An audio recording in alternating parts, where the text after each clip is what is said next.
I must admit I'm quite excited by the Women's T20 World Cup that's about to get underway. Traditionally not India's strongest format. I think India have been better over 50 overs, but the winds of change are blowing. The young girls coming through are fantastic T20 players. I thought they had a really good tournament in 2018 when they won 4 games, then just that bad day against England, and I'm hoping they'll carry their form through into the tournament coming up shortly as well.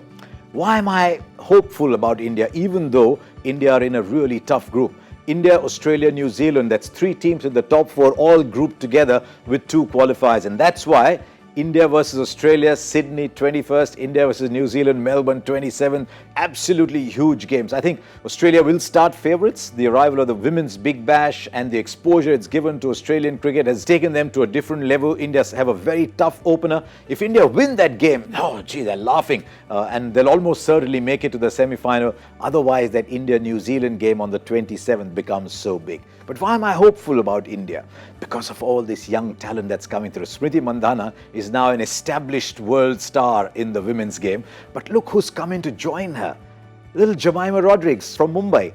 Whether she's opening the batting, whether she's batting 3, 4, this very busy player, starting to get some big shots in as well. And Shafali Verma has arrived, just 16 years old. What were you doing when you were 16? And she's going to be going out, opening the batting. I saw her play one shot, charging down the ground and hitting a 6 back over the bowler's head. And I said, wow, this girl can bat. And I'll tell you, as the women's IPL picks up, and it's mandatory, it's absolutely essential that it starts, we'll see more and more of Shafali Verma coming up.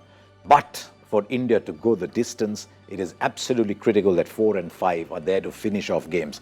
Harmanpreet's form will be vital for India's progress because far too often in recent times, after Smriti Mandhana has got out, the innings has just tended to tail off a little bit. There's 3 or 4 examples where Smriti set it up and the players that followed could not quite finish the game. So Harmanpreet will be a big player, especially because she's so inventive. She's got shots all around. She can clear the boundary at will, but I've seen her play these shots as well. Nice little delicate nudges for boundaries. So I think Harmanpreet Kaur will be a big player, but also in recent times at number 5, Deepti Sharma has emerged as a finisher. You always knew her as the off-spinner with a beautiful action, but batting at number 5, she now started to get the pace going. So that top 5 is good. A lot will depend on how India's spinners go and whether the tracks are conducive to spin. They've played a lot of cricket in Australia recently. That's plus and minus. That's a boon and a problem. It's a boon because now you know how to play in those conditions, but also you've exposed yourself to the other teams. And they know that India will have 12 to 16 overs of spin.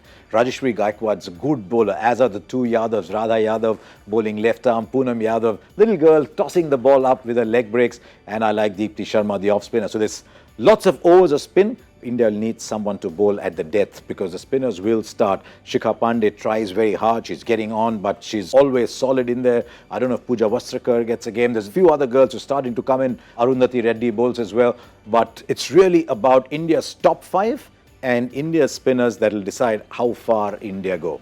What I would like to see more than anything else is 8th of March, International Women's Day, at the MCG. There's a big move out to try and sell out the stadium. But can you imagine India versus Australia on the 8th of March at the MCG with a full house? Wow, that'll be something. I look forward to it. I'm hoping to be there to watch that game as well. I really so hope that India playing that final that day. What are we doing here on Crick Buzz as well? Centre stage will be there right through this tournament. Lisa Sthalikar, whom you've seen here on Crick Buzz Live as well. Lisa will be around. And we got Melinda Farrell to come across too. Mel's been telling me for a long time that I don't go on her program. We'll see what happens. She's come on ours, isn't it? So Mel and Lisa will be bringing you centre stage right through this Women's T20 World Cup. Let's hope India do well. I'm very excited, as I said, about India's prospects, though I do believe that Australia, England, New Zealand, India form a quartet with Australia probably odds-on favourites.